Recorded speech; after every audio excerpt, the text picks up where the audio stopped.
Hello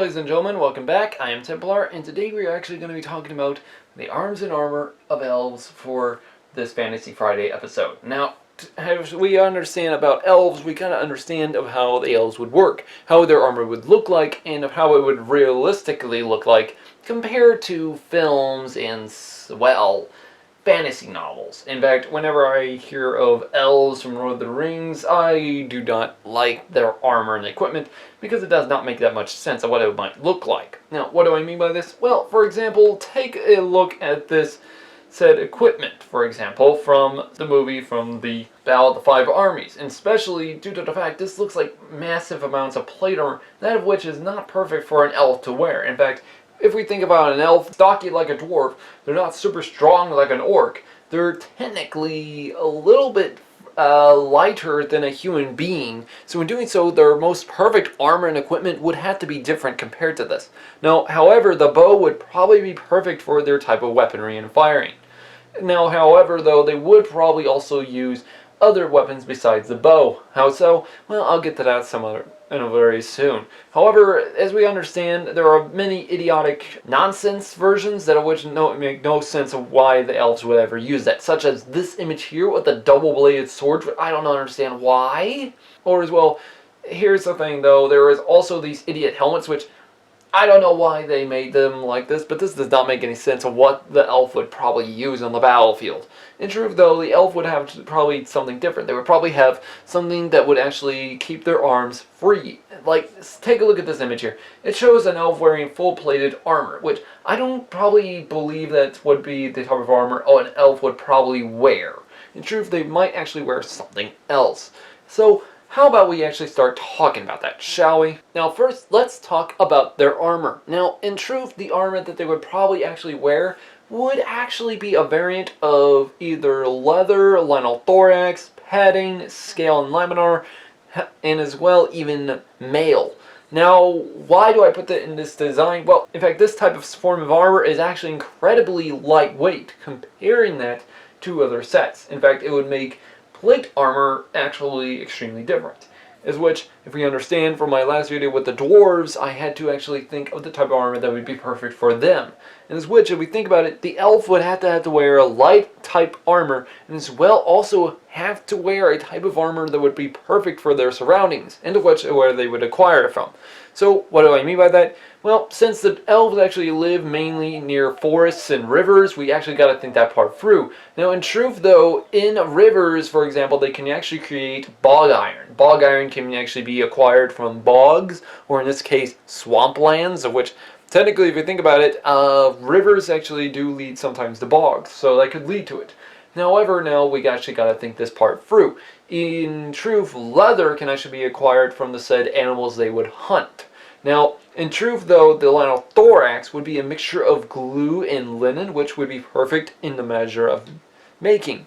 Now, let's first go to mail. Now, when it comes to the mail armor would not be, well, all full sleeve. It would not be half sleeve. It would actually be like this. It would be like the lorica hamata, that of which the Romans and the Celts, including Greek cultures, actually used, of which you can understand why. It actually keeps the arms completely free, and as well as we can tell, it even has a doublet on top to actually keep the shoulders from actually taking on a crushing blow from a said opponent's weapon. In truth, this type of equipment in mail would be perfect for a said nobleman. However, let's take a look to scale and laminar now. Now, when it comes to laminar, let's take a big look in the difference in variety. For example, laminar can actually be turned from many type of regions. However, if it comes from laminar, I believe only one big thing would actually be made out of this would technically be steel, or in this case of leather. Now, however, though, since this is mainly a forest, I would believe that most of the time, most of their type of said, well, bog iron or such would actually be made into their weaponry. So the idea of it being steelcraft type plate armor, probably not that much, unless you were a noble type house. However, if we take a look at the samurai, they actually wore a form of leather and bamboo armor, that of which it was a form of laminar design in their early years. If y'all don't know what this would have looked like, technically take a look sometime during the rounds of the year of 1066 or prior, and of which, if we understand, this type of armor was strong enough and tough enough to actually be stop a said arrow. In fact, so yeah, they would probably say leather armor and equipment from, say, Japan. So that would technically sound perfect enough for them. Or as well, they would probably even wear said leather laminar from said groups of tribal warriors, or in this case, Hunnic or steppe people armor, of which is actually known as leather laminar, and which was known as light laminar compared to the heavy steel laminar. However, when it comes to their scale armor would technically be slightly different. Most of the time, it would have been made out of steel.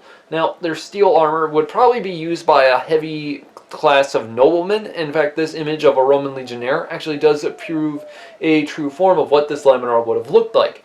However, if we do take a look at also some said other groups, say like the Samnites and such, or including some Roman archers, for example, who actually wore this type of form of scale armor, it's actually stated that this armor was perfect enough and light enough for them, and of which if a Roman archer could have worn it, then so would the elves. In fact, this type of image does look perfect for a type of said elf to actually probably wear. But now, what about the leather armor? Well, as I stated before, leather armor would probably actually also have to be made into the vambrace. If y'all don't know what a vambrace is technically that something goes onto the said forearm, of which if you were to release a said archery. If you were to said release a bow string from your said fingers, and in the process it would slap onto your wrist, or in this case your forearm. So the vambrace is there to actually keep the arm from scraping up against your skin.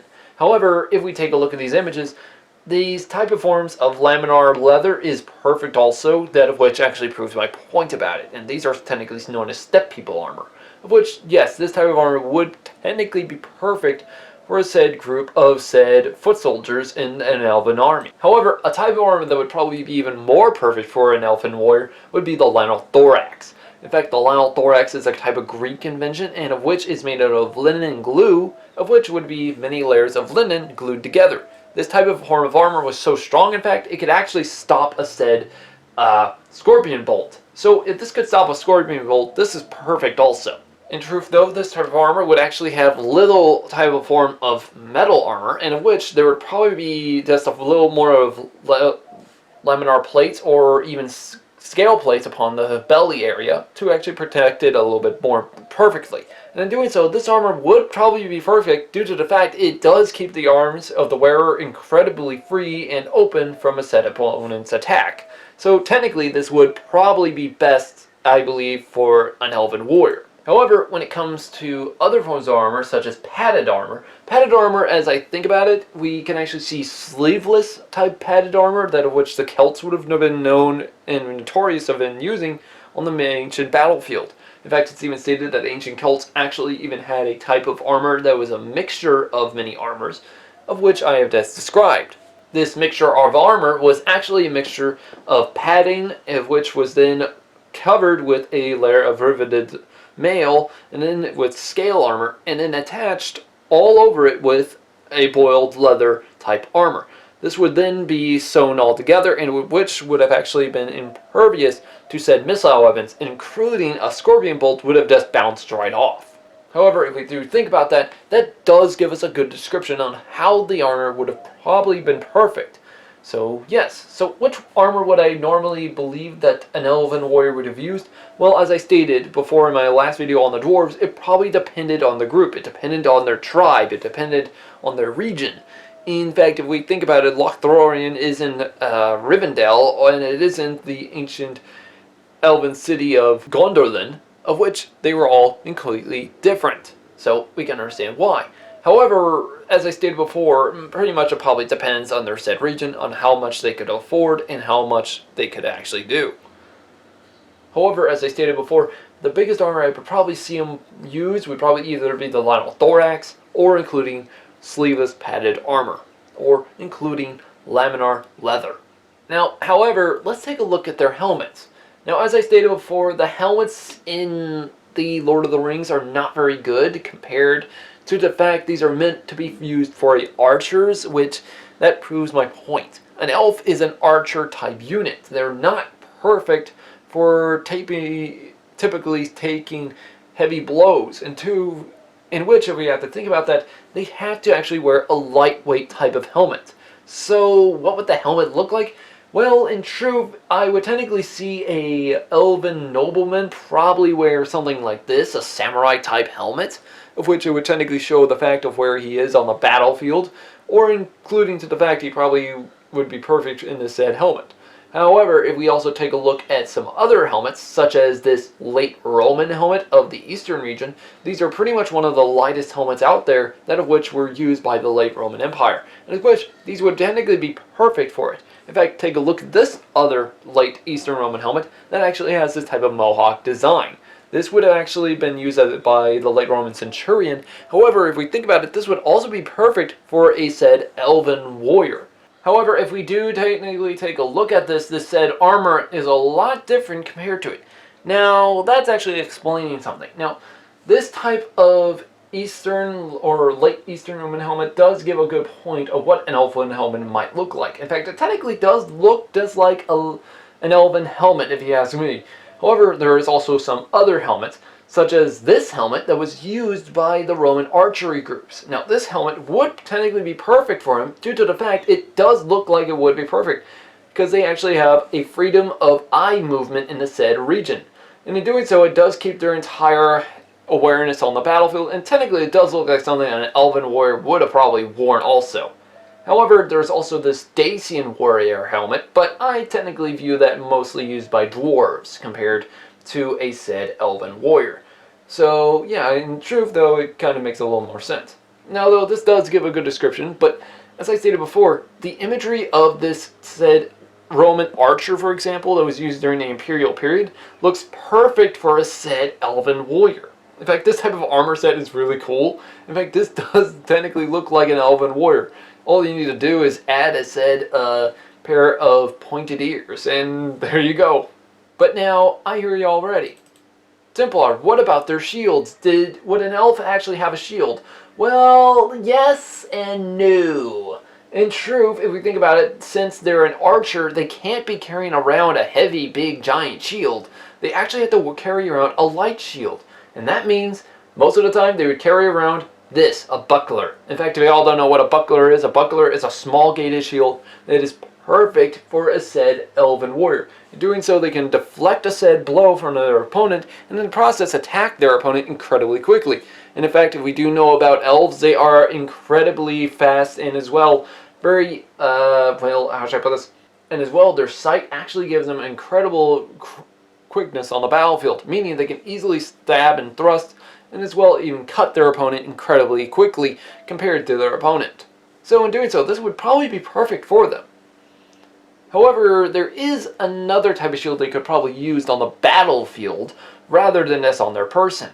For example, say if like they're not ambushing in their woodland realms, but yet on a plain fields of a battlefield like they do in Mordor, they could actually probably be using a said Japanese style shield, or what they call is the shield wall, or the wall shield as Europeans called it, of which was technically a movable piece. In fact, this was perfect for archers on the medieval battlefield, including used by archers by the Japanese military. And as well, the Japanese technically stopped using these by the time gunpowder came around, but technically kept using them for their archers. And of which this type of armor was incredible to the fact because it could stop arrows and bullets, which this could probably help them out on the battlefield, especially for stopping, say, a dwarven army or even an orc army. I'm not so certain, especially with their arrows that are being launched against them. So in doing so, this would technically work best for them. However, what about the bows? I can already hear y'all. Templar, we need to understand. What would their bows look like? Come on. Well, in truth, if we have to understand, the bow is one of the biggest things that an elf would use. However, there are a lot of bows out there. Now, one bow I wouldn't put an elf probably using would actually be this, the medieval longbow, which due to the fact they need to have a muscle arch system, of which an elf probably doesn't have enough strength designed for him, like, well, their enemies, like the orcs and such, of which, no. However, there are two bows I would technically recommend for him. That would be the recurve or light bow that was used by the Romans, including also the Huns, as well Mongols, and including even the Mongol Turks I should say, of which was known as a steppe people bow, of which is incredibly dangerous on the battlefield. However, that can also explain another thing. Now, as I stated, there's a second bow that I could also approve of, and that would be this. This is a Japanese style bow. This bow would actually be perfect for him on, say, the open wide battlefield, as I stated before. However, their recurve bow could be perfect also. Now, as I stated before, this probably depends on a said elven tribe. It depends on their said group. It depends on where they live. So, in doing so, but my biggest bet, it would probably be best for them to use probably the recurve bow, due to the fact it was actually copied and used by more than just one culture. So, yeah, either way. However, as I stated before, they would have also probably used many type of arrowheads. Now, probably one big arrowhead I would probably normally see them use would probably be the bodkin, the hunting tip, or including even the bunter. Now, if many of y'all don't know what a bunter is technically a small gated version of, say, a dangerous version of a larper's arrowhead, of which is extremely dangerous. In fact, it's technically a blunted tip arrowhead that of which was meant to kill, say, small game like a hare or rabbits or raccoons or such. But still though, this type of bow I would technically recommend most of the time used by an elf would either be the recurve bow or the Japanese style bow. But either way, many of y'all that are fantasy novelists, be my guest and write which one is probably best there for them. Now, also a type of weapon that we can also take a look at would actually be a polearm. Now, I hear you already. But Templar, didn't you say that an elf would normally be a, well, type of archer? Well, yes, but the thing is, if we think about an elf, they're also quick and light with a weapon.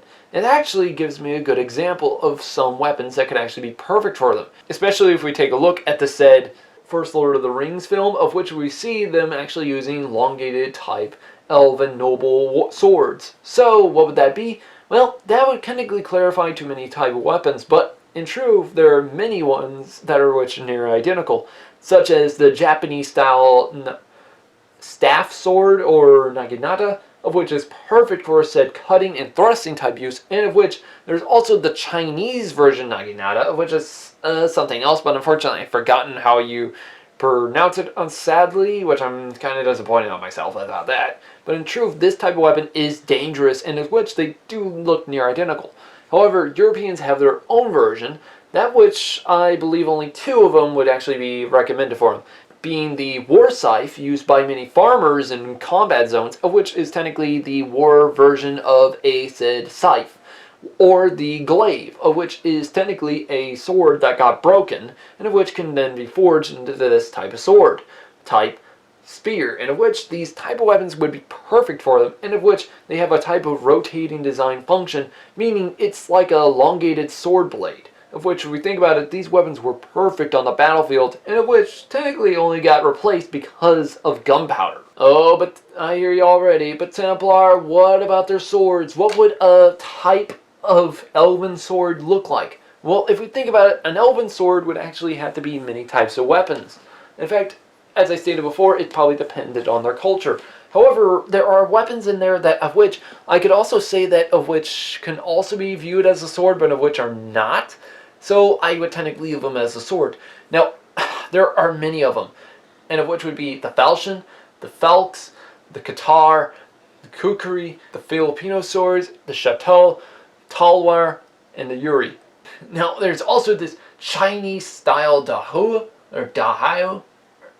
Sorry if I'm mispronouncing that in any way, but technically this would be perfect in their type of way of forms of cutting. And of which, if we think about it, this type of Chinese-style two-handed sword was perfect for naval combat because it was technically known as the Chinese cutlass. So yeah, so technically though, this would probably be perfect for an elven warrior on the very forest of his battlefield, and doing so due to the narrow combat zone.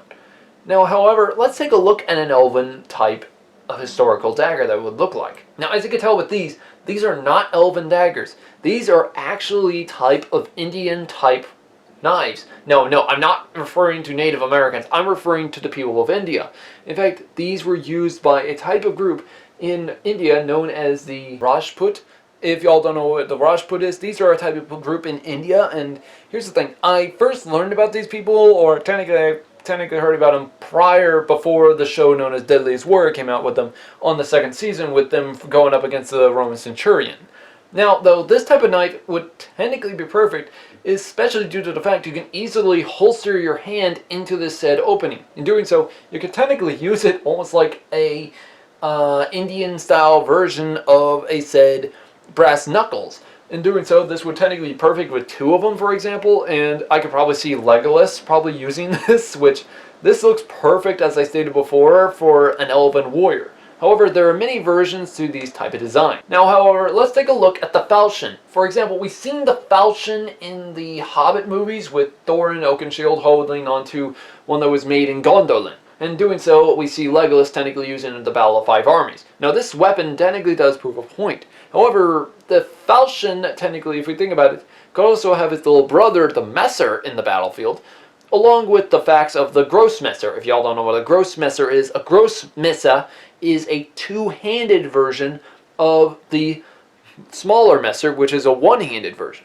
And of which, the Grossmesser is an incredibly dangerous weapon on the battlefield because these were known to be used by Kutzblügens, or in the process of fighting German mercenaries, because they loved these weapons, and plus they were extremely cheap to manufacture. But yeah, I could probably see an elf using these due to the fact of their design blade. They're meant for both cutting and thrusting use, and as well in incredible form and fashion. They're probably perfect for them, especially due to the fact better than a greatsword for them. However, I could probably see another weapon of two-handed use. That would be the falx. Now, why would I actually explain this? Well, the falx is not just used by two hands, it's also used by a one-handed version. In fact, if we take a look at it, the falx can actually be used either in one or two-handed versions, and of which I could probably see many elves probably using the falx, especially say in the opening scene from the Lord of the Rings, the Fellowship of the Ring, which we see the elves using a type of twirling design, Elven Noble Sword, and as which this is perfect to actually replace that said version. However, there is this design that would probably see but used by, say, Legolas on the battlefield. In fact, Legolas could probably just swish it out, and of which these were dangerous enough that you can easily cut, well, say, through an orc head, which these are probably incredibly awesome. Still to this day. In fact, these are really awesome weapons. However, there is this weapon though, that would be the Qatar. Now, this is a really gruesome weapon. Why? Here's the thing, these were also used by the Rajput warriors. In fact, the Rajput used these as a type of stabbing and cutting weapon. And as well, one of them even had a design device into it, that of which would spring open a second set of blades. Now, how does this work? Well, as I stated, there was this type of device in the said type of punching system. In doing so, if you said to punch a said person and press this type of, I want to say, switch or pull the lever, what would happen is these blades would actually pop open from one set of blades, of which it would look like one set of blade, but yet it would then pop open and turn into three blades. However, they would also use this as a type of a form of system to catch a sword or weapon and as well destroy it or rip it from opponent's hand. Now, the type of Rajput warrior would have used the Qatar as a type of punching tool most of the time, and of which these were very gruesome weapons. Now, how gruesome were these? Here's the thing. Would you want to get punched with this? I really wouldn't. Now, here's the thing though. I would probably also see Legolas using this also, which does actually give a good example. So yeah, these were incredibly cool weapons. Now, the kukri though would be another version of sword I would also include into it. Why? Here's the thing. The kukri I hear you already, Timber, a kukri is a knife. Well, not exactly, because there are also kukri swords. However, kukri swords are very rare today because they're not that much seen. However, these weapons are incredibly gruesome on the battlefield. Why? Here's the thing. Would you want to get caught, had your head cut off with this thing? I wouldn't, because this is incredibly gruesome. And as well, due to its forward curve, it would act as like a falcata sword, only smaller and yet lighter. So in doing so, it would be probably a little bit perfect for an elf. However, that would then bring me to my other set of swords of Filipino origin. Now, why Filipino? Well, here's the thing. Take a look at these swords. These swords would look perfect for an elf due to the fact they were lightweight, yet not cumbersome. In doing so, a Filipino warrior technically kept using these throughout history, mainly because of the fact they were perfect. In fact, they kept using these against the Japanese invaders during the time of World War II. And as well, there are some two-handed short sword versions, of which I could probably see an elf use. Now, here's the thing though, I don't know which one of y'all would like these the most, but here's the thing. These are incredibly gruesome to me also. So yeah, these are incredibly dangerous swords, so yeah, either way though, these things are effective enough, but yet were small enough for even an elf to carry. So in doing so, these would be perfect for an elf to use on the battlefield. However, that brings me to our next set of weapon, the chatole. Now, what's the chatole? Well, as you can tell from this image, these are incredibly gruesome type of curved swords used by African cultures. In fact, these are incredibly dangerous because of their curved design. Now, these curved design, they are more effective like a sickle. Why a sickle? Well, the design of it was to actually cut into the body, and in the process, it would wrap around a little more, and in the process, well, skin open that human flesh. In doing so, this was actually extremely light and effective enough to actually kill a person.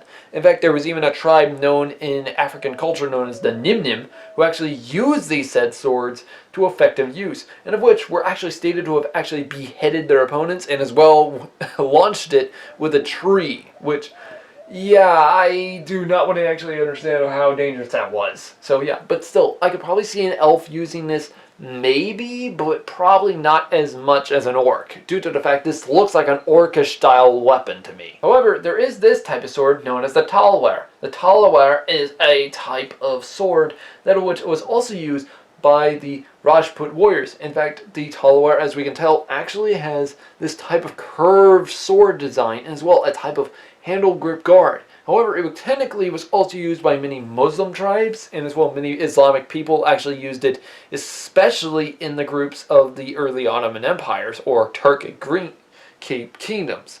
Now, here's the thing though. The talwar is a type of effective sword on the battlefield. In fact, this is literally an image of a said group in India that actually do train with these said weapons, which proves my point of how dangerous this set of weapons are. And yes, these are real swords that they were training with. So yeah, you can see how effective these are. However, this is technically a type of way I could probably see an elf type of fight on the battlefield compared to the dwarves or an orc. So yeah, this would technically be perfect for them. However, that's not unusual compared to this weapon. Why? Here's the thing. This is a weird set of weapon that was created also by the said Rajput warrior. This was known as the Uramai, or the Uramai. I don't know if I'm mispronouncing that in any way. I just call it the whip sword, so that way it'd be a lot easier for me. Now, here's the thing though. This is a whip sword that was actually used by a said group of Rajput warrior, and of which these are incredibly dangerous weapons because of the fact it actually is a razor-sharp blade that acts like a whip. In fact, the Rajputs designed it that way, so that way it would wrap around a said human's arm or leg or any form of limb, especially the neck. And doing so would actually cut off the said limb in the process of a slight pull. Now, this would probably be perfect for an elf because it could easily be, well, moves around like nothing. In fact, they could probably use two of these and in the process just flail them around like nothing and cut, say, orcs to ribbons, which is kind of a gruesome scene if you ask me. However, though, this weapon can technically be re-seen in some movies and anime, which is kind of odd, which, yeah, I know is kind of weird. But yeah, that's actually how it is. Now, here's the thing though. These weapons are incredibly dangerous, and as which people do in India still train with these weapons, so that does prove of how dangerous these are. And in which I could probably see an elf still using this due to the fact they could probably use it in a type of form of dance type ritual. Now, what do I mean by that? Here's the thing. Technically, you see an elf do a type of dance ritual. Here's the thing. That's not a dance. That's a spinning wheel of death coming right at you. In which you probably don't have a chance to see this due to the fact this is extremely razor skinny sharp blades, none of which are barely able to be seen on the battlefield. Now I hear already, but Templar, that gives up much of our type of armor that what the elves would have used, right? No. No, not even close. Because the elves would have probably also used this. This is the chakram. The chakram is one of the most dangerous weapons on the battlefield for a frisbee-like weapon. Now I hear already, Templar, what do you mean? What's a chakram? Here's the thing. A chakram is a very gruesome weapon. And here's the thing. You don't need that much metal to make these. Technically, you just need a type of ring. And this technically works like a frisbee. Now here's the thing, though. You could easily use your finger to throw it. Or you could throw it just like a frisbee also. And as well, even the Rajput warriors would have worn these, literally they would have worn it around their arms, including their hats, around their necks. However, I could probably view an elf wearing it on his hip, especially if he runs out of arrows. And in doing so, this could probably be used as a type of boomerang design in Elven warfare. In doing so, I could probably see an elf throwing this to his comrade, killing a couple of orcs in the process, and as well as comrades throwing another one, and so on and so on. In fact, this could probably be perfect for an elf to use, due to the fact, if you think about this, these weapons were incredibly dangerous because of the fact many people that invaded said region of the said groups of, well, modern day India, such as the Greeks of Alexander, actually failed in their attempt because of these weapons. In fact, these weapons were incredibly dangerous and as well terrifying to the matter of fact for them to actually face off against. Still though, these are incredible, and of which I agree with an elf probably using these. Now guys, hopefully y'all like this. Let me know in the comments below if y'all want me to actually talk about any of these type of arms and equipment that they would probably use. Please let me know in the comments below if you want me to talk about them. Also, please y'all, please include this type of equipment for them, say an elf and warrior, rather than this idiot crap that I keep seeing in Hollywood, which I like to see this type of equipment that I explained, because this looks perfect for an elf to use, not this said other equipment that I see in the movies, which, if you gotta understand, I love the idealism of having elves use real armor and equipment. But yes, you can see my point about this.